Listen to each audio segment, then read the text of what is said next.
మరొక ముఖ్యమైన విషయం, షరియత్లో ఎక్కడా కూడా ఎప్పుడు కూడా పదవులను అడిగే వారికి ఇవ్వద్దు.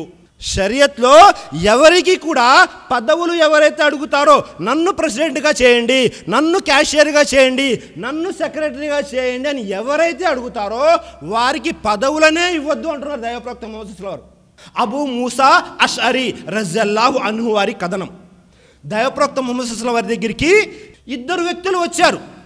ఆ ఇద్దరు వ్యక్తులు వచ్చి, దైవప్రవక్త, మీరు మమ్మల్ని ఇస్లామీయ రాజ్యంలో ఏ ప్రదేశానికైనా గవర్నర్లుగా చేయండి, మాకు ఒక పదవి ఇవ్వండి అని అడగడం జరిగింది. వెంటనే దైవప్రవక్త ముహమ్మద్ సల్లల్లాహు అలైహి వసల్లం యొక్క ముఖ కవళికలు మారిపోయాయి.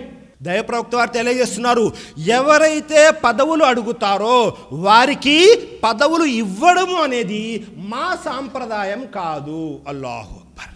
బుఖారీ మరియు ముస్లిం రెండిట్లోనూ ఉంది ఈ హదీస్.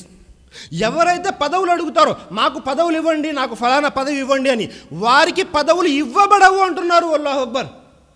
కానీ మన సమాజంలో ఏమైపోయింది, ప్రతి ఒక్కరూ కూడా నాకు ఫలానా పదవి ఇవ్వండి, నాకు ఫలానా పదవి ఇవ్వండి, ప్రతి ఒక్కరూ అడిగి మరీ తీసేసుకుంటున్నారు. దైవప్రవక్త ముహమ్మద్ సల్లల్లాహు అలైహి వసల్లం వారు తెలియజేశారు, యా అబ్దుర్ రెహమాన్ బిన్ సమురా, ఓ అబ్దుర్ రెహమాన్, లా తస్అలిల్ ఇమారా, ఎప్పుడు కూడా పదవులు అనేవి అడిగి తీసుకో మాకు. లా తస్అలిల్ ఇమారా, ఎప్పుడు కూడా పదవులను అడగవద్దు. ఎందుకని? ఒకవేళ పదవి నీ దగ్గరికి వచ్చింది, నీవు అడగలేదు, ఆశించలేదు, పదవి నీ దగ్గరికి వస్తే ఒకవేళ నీలో ఆ శక్తి సామర్థ్యము ఉంటే పదవిని స్వీకరించు.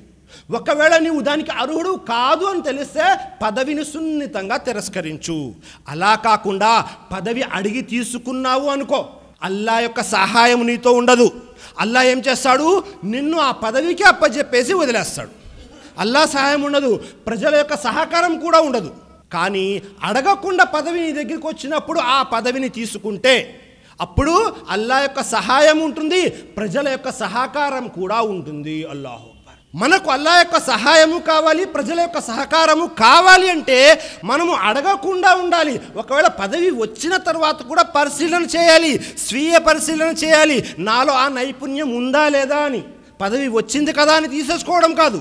ఇది షరియత్లో నిక్కచ్చిగా చెప్పబడినటువంటి విషయం.